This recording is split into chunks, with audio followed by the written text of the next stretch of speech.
Hello students, आज हम बात करेंगे कक्षा 10वीं में गणित विषय में अध्याय 12 वृत्तों से संबंधित क्षेत्रफल के बारे में बात करेंगे। इन प्रश्नों की एग्जाम में आने की महत्वपूर्ण संभावनाएं, उन प्रश्नों को आज हम हल करके देखेंगे।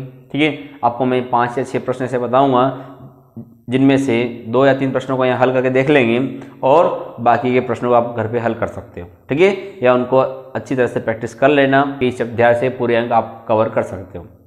आज का सवाल है, पहला सवाल है आज का, आकृति में छायांकित भाग का क्षेत्रफल ज्ञात कीजिए यदि ABCD भुजा 14 सेंटीमीटर का एक वर्ग है तथा APD और BPC दो अर्धवृत्त है। ये आकृति आपके सामने दी गई है। अब इस आकृति में देख सकते हो ABCD एक वर्ग है और वर्ग के अंदर सभी भुजाएं आपस में क्या होती है, बराबर होती है। वर्ग के अंदर सभी भुजाएं आपस में क्या होती है, बराबर होती है। और इसके अंदर आपको एक छायांकित भाग का क्षेत्रफल ज्ञात करना है जिसके अंदर कितने अर्धवृत्त बने हुए हैं, 2 अर्धवृत्त बने हुए हैं। क्या बने हुए हैं, 2 अर्धवृत्त बने हुए हैं। ठीक है, तो आप यहाँ याद कर लेंगे, लेकिन याद रखना है अगर वर्ग के भुजा की लंबाई 14 सेंटीमीटर है तो वृत्त के इस बिंदु से इस बिंदु तक की दूरी क्या कहलाएगी, वृत्त का व्यास कहलाएगी। यानी वृत्त का व्यास भी कितना रहेगा, 14 सेंटीमीटर भी रहेगा। ठीक है, और ये दोनों क्या बने हुए हैं, अर्धवृत्त बने हुए हैं। अब क्या निकालना है, इस छायांकित भाग का क्षेत्रफल निकालना है। तो इस सवाल को अपन डायरेक्टली हल कर सकते हैं। कैसे, अपन क्या कर सकते हैं, इस छायांकित भाग का क्षेत्रफल बराबर क्या कर सकते हैं, यह हल कर सकते हैं। छायांकित भाग का क्षेत्रफल बराबर इस पूरे वर्ग के क्षेत्रफल में से ये अर्धवृत्त के क्षेत्रफल क्या कर सकते हैं, माइनस कर सकते हैं। लेकिन हम यहाँ पर अर्धवृत्त को भी माइनस नहीं करेंगे, क्या करेंगे, इस पूरे वृत्त को ही माइनस कर देंगे। कैसे माइनस कर सकते हैं, ये अर्धवृत्त और अर्धवृत्त, आधा वृत्त और आधा वृत्त क्या बनेगा, एक पूरा वृत्त बनेगा। ठीक है, तो इस पूरे वर्ग के क्षेत्रफल में से वृत्त के क्षेत्रफल को क्या कर देंगे, माइनस कर देंगे। तो बचा हुआ भाग क्या कहलाएगा, छायांकित भाग का क्षेत्रफल कहलाएगा। और ये आसानी से आप ज्ञात कर सकते हो। तो यह लिखेंगे, प्रश्न क्रमांक आज का 1 है। ठीक है, हल में लिखेंगे, दिया है क्या दिया है, ABCD एक क्या है, वर्ग है। लिख सकते हो आप, वर्ग है। प्रश्न सही लिखना है। ठीक है, जिसकी भुजा कितनी है, जिसकी प्रत्येक भुजा की लंबाई कितनी है, जिसकी प्रत्येक भुजा कितनी है, 14 सेंटीमीटर है। ठीक है, अब याद रखना है, अगर वृत्त के भुजा की लंबाई भी 14 सेंटीमीटर है, अगर वर्ग के प्रत्येक भुजा की लंबाई 14 सेंटीमीटर है तो इस वृत्त का व्यास भी कितना होगा, 14 सेंटीमीटर। यहाँ लिख देंगे, तब इस अर्धवृत्त का व्यास कितना रहेगा, 14 सेंटीमीटर। तब हम लिख देंगे, भुजा की लंबाई बराबर अर्धवृत्त का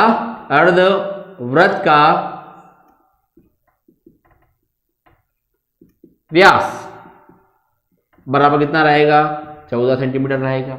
अब व्यास अगर 14 सेंटीमीटर है तब त्रिज्या क्या होगी, यहाँ लिख देंगे, जिसकी प्रत्येक भुजा की लंबाई 14 सेंटीमीटर है तो भुजा की लंबाई बराबर क्या हो जाएगा, अर्धवृत्त का व्यास बराबर क्या हो जाएगा, 14 सेंटीमीटर। तब क्या हो जाएगा, तब वृत्त की त्रिज्या बराबर क्या हो जाएगा, 14/2। क्लियर है, या बराबर क्या लिख सकते हो, 14/2 कितना हो जाएगा, 7 सेंटीमीटर। ठीक है, अब इस सवाल को हल आसानी से हल कर पाएंगे। यहाँ याद रखना है, ABCD क्या है, चतुर्भुज वर्ग है और उसके अंदर अपने वृत्त इस छायांकित भाग का क्षेत्रफल निकालना है। क्या करेंगे, छायांकित भाग का क्षेत्रफल बराबर वर्ग का क्षेत्रफल माइनस वृत्त का क्षेत्रफल, क्योंकि वृत्त क्यों बोल रहे हैं कि अर्धवृत्त कितने, 2 है। या आप ऐसे भी लिख सकते हो, क्या लिख सकते हैं, छायांकित भाग का क्षेत्रफल बराबर वर्ग ABCD का क्षेत्रफल माइनस कितने अर्धवृत्त हैं, 2 अर्धवृत्त है, 2 गुणित अर्धवृत्त का क्षेत्रफल। ठीक है, देखते हैं, यहाँ लिखेंगे, छायांकित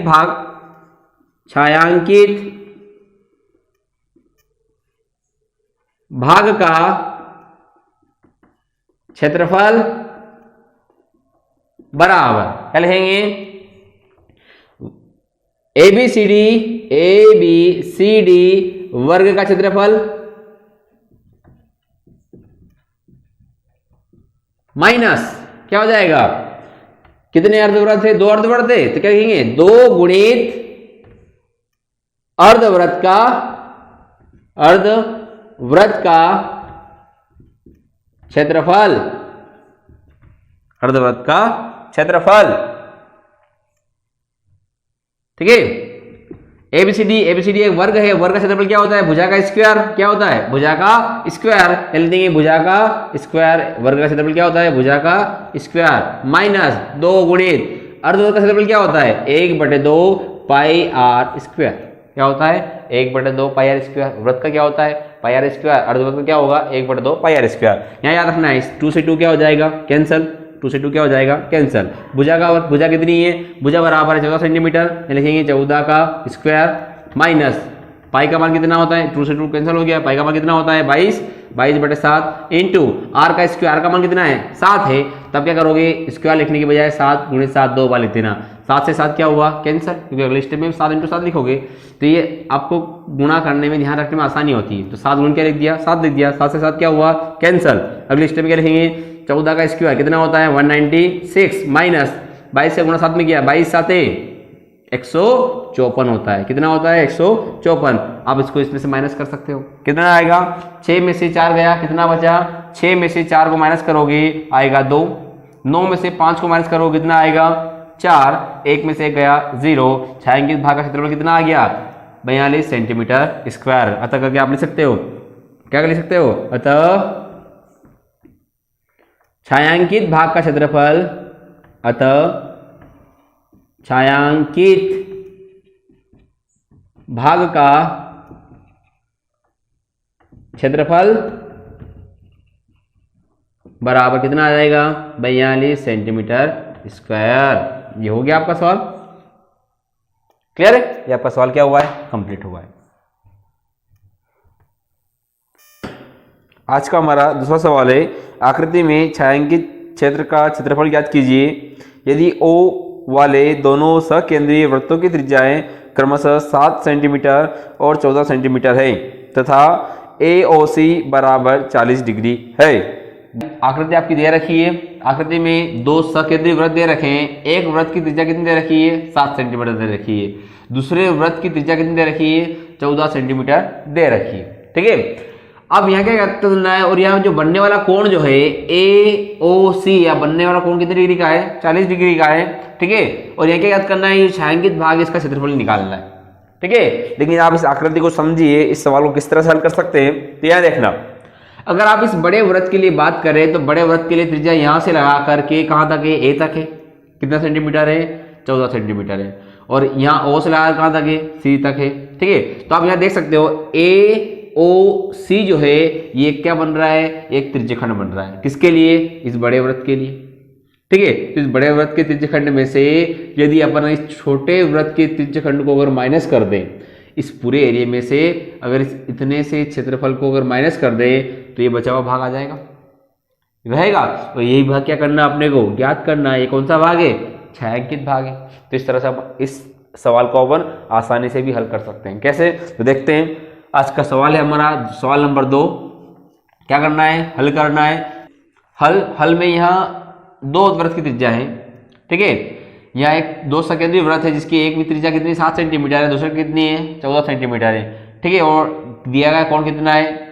40 डिग्री का है। तो हम यहाँ 2 त्रिज्या अलग अलग है, इसलिए अपन यहाँ मान लेते हैं। क्या कर लेते हैं? मान लेते हैं। तो माना बड़े वृत्त की त्रिज्या, बड़े वृत्त की त्रिज्या क्या मान ली अपनों ने? R1 मान ली। R1 बराबर कितना है? 14 सेंटीमीटर। ठीक है, और छोटे वृत्त की त्रिज्या, छोटे वृत्त की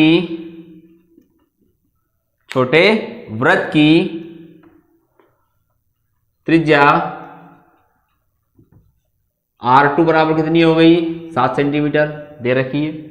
तथा क्या दे रखा है? तथा कोण दे रखा है। क्या दे रखा है? कोण AOC बराबर कितना दे रखा है? 40 डिग्री दे रखा है।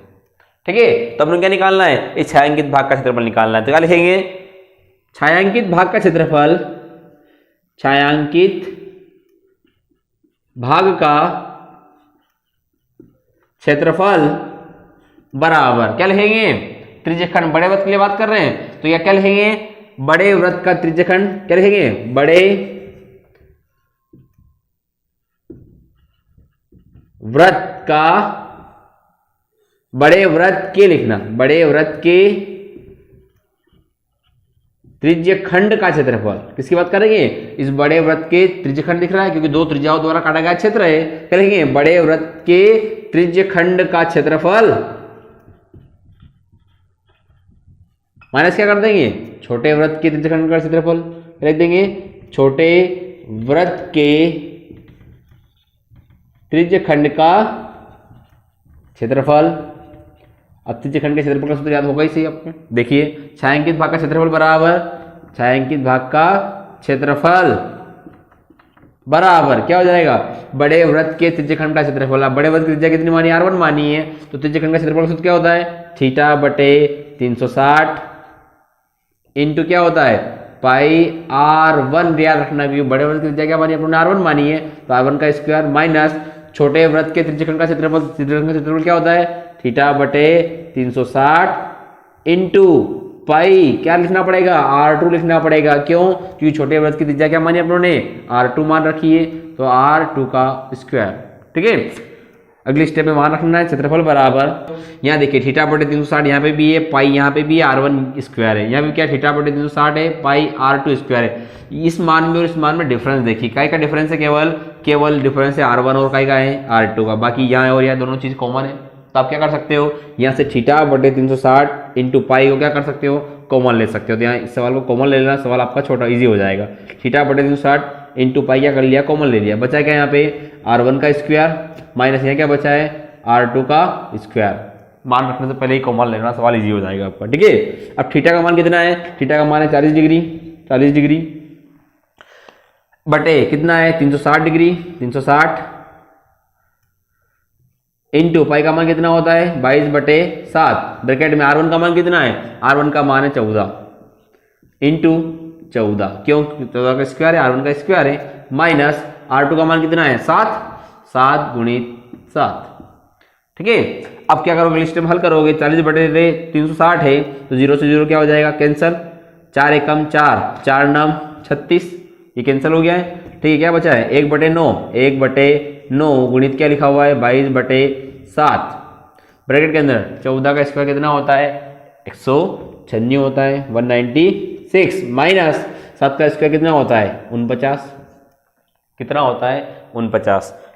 जब आपने इसको माइनस किया तो क्या आया, बराबर 1 बटे 9 गुणित 22 बटे 7 इंटू, जब 196 में से 49 को माइनस करोगे तो 16 में से 9 गया कितना बचा, 7 बचा, यहाँ रहा कितना 8 रहा, 8 में 4 गया कितना बचा 4, और कितना बचा 1 बचा।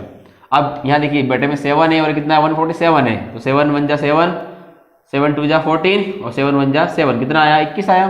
ठीक है, अब क्या बचा ऊपर बचा है 22 गुणित 21 बटे कितना बचा है 9 बचा है। अब ये क्या कट रहा है, तो हाँ कट रहा है, देखिए इधर 3 तिया 9, 3 7 21, क्लियर है। अब आगे कट रहा है क्या, नहीं कट रहा है, कोई दिक्कत नहीं, क्या बच रहा है 22 गुणित 7 बटे 3, 22 7 154 बटे कितना आ रहा है 3 आ रहा है। आप चाहो तो इसको डिवाइड करके भी हल कर सकते हो, भाग लेकर लिख सकते हो, तो लिख सकते हो भाग में कितना आएगा 154 में 3 का भाग, 3 का पहाड़ कितनी बार बोलना पड़ेगा, 3 का 3, 3 दूनी 6, 3 4 9, 3 चौक 12, 3 पंजे 15, 5 बार कितना है। अगला क्या इतना है, ऊपर से कितना आया 4 आया, 4 के अंदर 3 का भाग लगाएंगे, क्या लगेगा 3 एकम 3, 4 में से 3 को माइनस करा कितना आया 1 आया, 1 के अंदर 3 का भाग नहीं जाएगा, क्या लगेगा 10 हुआ, तो 3 का पहाड़ा कितने बोलना पड़ेगा, 3 का पहाड़ा बोलना पड़ेगा 3 बार, 3 तिया 9, 10 में से 9 को माइनस करा कितना आया 1 बचा, वापस 10 हो जाएगा, कितना आएगा 3 आएगा, यानी छायांकित भाग का क्षेत्रफल कितना आया 51.33 सेंटीमीटर स्क्वायर। अब सेंटीमीटर स्क्वायर क्यों लिखा है, क्योंकि यहाँ वैल्यू काय में दी थी, सेंटीमीटर में दी थी, तो क्षेत्रफल की इकाई क्या होती है वर्ग होती है या वर्ग सेंटीमीटर होती है, तो हम लिख दिया 51.33 सेंटीमीटर स्क्वायर। ठीक है, तो ये आप पता करके लिख सकते हो, अर्थात छायांकित भाग का क्षेत्रफल कितना है 51.33 सेंटीमीटर स्क्वायर है। या आप अगर दशमलव में नहीं लेना चाहो तो 154 बटे 3 भी लिख सकते हो। ठीक है, कोई दिक्कत नहीं, यहाँ तक भी आपका सवाल क्या रहेगा सही रहेगा, और डिवाइड करके लिखो तो भी कोई परेशानी नहीं है। ठीक है, ठीक है, यहाँ आप लोगों ने 2 प्रश्नों की प्रैक्टिस कर ली। इसी प्रकार मैं आपको बता दूं कि आपकी बुक में उदाहरण में एक सवाल दे रखा है प्रश्नावली 12.3 से पहले, जिसके अंदर एक वर्ग है, वर्ग के अंदर 4 वृत्त बने हुए हैं। उस वाले सवाल को अच्छे से प्रैक्टिस कर लेना। उसी के साथ साथ प्रश्नावली 12.2 के अंदर वृत्त के त्रिज्यखंड के क्षेत्रफल के सूत्र है। वृत्त के त्रिज्यखंड के आधार पर सवाल दिए गए हैं। इसके अंदर 60 डिग्री वाला सवाल है और एक घड़ी की सुई वाला सवाल है। एक तो 60 डिग्री वाला सवाल है, इसमें 60 डिग्री का कोण 29 होता है और त्रिज्या दे रखी, उसके आधार वाला वो सवाल की प्रैक्टिस कर लेना। और एक जो सवाल है घड़ी की सुई वाला, ये सवाल की प्रैक्टिस कर लेना। 2 सवाल मैंने यहाँ करवाए आपको और 3 सवाल आपको घर पे करने के लिए दिए। कौन कौन सा? एक तो एग्जाम्पल वाला, सेकेंड आपको दिया है घड़ी की सुई वाला, और तीसरा जो इम्पोर्टेंट क्वेश्चन दिख रहा है वो त्रिज्यखंड का क्षेत्रफल ज्ञात करने के लिए। ठीक है, तो इन 5 सवालों की अच्छी तरह से प्रैक्टिस कर लेना। इनके आधार पर ही या इन्हीं में से एक प्रश्न आपके एग्जाम में आने की क्या लग रही है, अधिकांश संभावना लग रही है। इसके अलावा अगर आपको और भी लगे तो उन सवालों की आप प्रैक्टिस कर सकते हो। अब बात आती है इस चैप्टर से 2 नंबर का ऑब्जेक्टिव भी आ रहा है, तो ऑब्जेक्टिव के लिए बता देता हूँ अधिकांश किस तरह का ऑब्जेक्टिव पूछा जाता है इस चैप्टर से। देखते हैं, इस चैप्टर से आपके 2 नंबर के ऑब्जेक्टिव आ रहे हैं और 2 नंबर का एक प्रश्न आ रहा है। प्रश्नों के लिए या 2 नंबर का एक सवाल आएगा। सवाल के लिए मैंने आपको सवाल बता दिए हैं 2 नंबर के लिए, लेकिन अब 2 नंबर के जो ऑब्जेक्टिव आ रहे हैं, ऑब्जेक्टिव इस चैप्टर से किस प्रकार से पूछे जा सकते हैं। तो याद रखना है, इस चैप्टर से अगर ऑब्जेक्टिव पूछा जाएगा तो याद रखना है त्रिज्यखंड का क्षेत्रफल। क्या याद रखना है? त्रिज्यखंड का क्षेत्रफल, खंड का क्षेत्रफल। अब त्रिज्यखंड के क्षेत्रफल का सूत्र क्या होता है? तो याद रट करके जाना है। याद रखना है, क्या रखना है? θ/360 इंटू क्या होता है? पाई आर स्क्वायर। θ/360 इंटू क्या होता है? पाई आर स्क्वायर। लेकिन याद रहे एग्जाम में इस तरह के ऑब्जेक्टिव को किस प्रकार से पूछा जाता है? वहाँ एग्जाम में दिया जाता है कि कैपिटल आर त्रिज्या वाले, अगर कैपिटल आर त्रिज्या दिया और कोण के स्थान पर थीटा नहीं दिया और क्या दे दिया? पी दे दिया, उसका बोल दिया जाए कि इसके त्रिज्यखंड का क्षेत्रफल निकालना है। त्रिज्या क्या है? आर है और कोण कितना है? कोण दे दिया उन्होंने, कोण दे दिया, क्या दे दिया? कोण दे दिया पी। तो उसके लिए सूत्र क्या होगा? वहां एग्जाम में प्रश्न में लिखा हुआ रहेगा त्रिज्या क्या दे दी? कैपिटल आर, कोण दे दिया पी दे दिया, तो उसके लिए आपको कोण क्षेत्रफल त्रिज्यखंड के क्षेत्रफल का सूत्र लिखना पड़ेगा। क्या लिखोगे? वहां ऐसा नहीं हो कि जल्दबाजी में आप θ/360 लिख दो। अगर इस तरह से आए तो p बटे क्या लिखोगे? 360, क्योंकि कोण क्या है? p है, थीटा नहीं है। इंटू क्या रहेगा? पाई, आर का मान ऐसा नहीं स्मॉल आर लिखो, क्या लिखना है? कैपिटल आर लिखना है। क्योंकि एग्जाम में जो प्रश्न में पूछा जाए उस प्रश्न में ध्यान देना है कि वो पूछ क्या रहा है। अगर उसने वहाँ स्पष्ट लिखा है, प्रश्न के अंदर ऐसा स्पष्ट लिखा हुआ आया कि त्रिज्या क्या है? कैपिटल आर है, तो सूत्र के अंदर कैपिटल आर आना चाहिए। उसने बोल दिया प्रश्न के अंदर ऐसा लिखा हुआ है कि कोण थीटा नहीं है, कोण क्या है? पी है, तब सूत्र के अंदर ऐसा ना हो कि थीटा की जगह क्या लिख दो आप? पी लिख दो, या पी के स्थान पे ऐसा ना हो क्या लिख करके आ जाओ? थीटा लिख करके आ जाओ। ध्यान रखना है, ठीक है। और या इसी सवाल को इस प्रकार से पूछा जाता है, क्या आता है? थीटा ऐसा कैसा रहेगा? सेम रहेगा, p/360 का डबल कितना होता है? 720 भी आ सकता है, 720। और यहाँ पे क्या आ जाएगा? 2 पाई आर स्क्वायर, 2 पाई क्या आ सकता है? आर स्क्वायर भी आ सकता है। कुछ नहीं, सेम सूत्र है। क्या कर दिया? इसी सूत्र में 2 का गुणा ऊपर भी कर दिया है, 2 का गुणा नीचे भी कर दिया है, ठीक है। तो ये सूत्र इस प्रकार से भी लिखा हुआ हो सकता है, इस प्रकार से भी लिखा हो सकता है। हमें अगर इस तरह का प्रश्न आए या ये आ जाए, क्या आ जाए? आर त्रिज्या वाले, क्या आ जाए? आर त्रिज्या वाले वृत्त के क्षेत्रफल का सूत्र लिखिए। क्षेत्रफल का क्या लिखना है? सूत्र लिखना है। तो ऐसा ना हो जल्दबाजी में कि आप ऐसा लिख करके जाओ पाई आर स्क्वायर। वहां प्रश्न में क्या दिया है? आर त्रिज्या वाले, त्रिज्या क्या दी उन्होंने? कैपिटल आर दिए। तो आप जल्दबाजी में ये लिखने की बजाय क्या लिखना? जल्दबाजी में गलती मत कर देना, क्या लिखना है? पाई आर स्क्वायर लिखना है, ठीक है। तो जो प्रश्न में दिया जाए उस प्रश्न को पढ़ करके फिर आंसर लिखना। ऐसा ना हो जल्दबाजी में आंसर गलत लिख दो।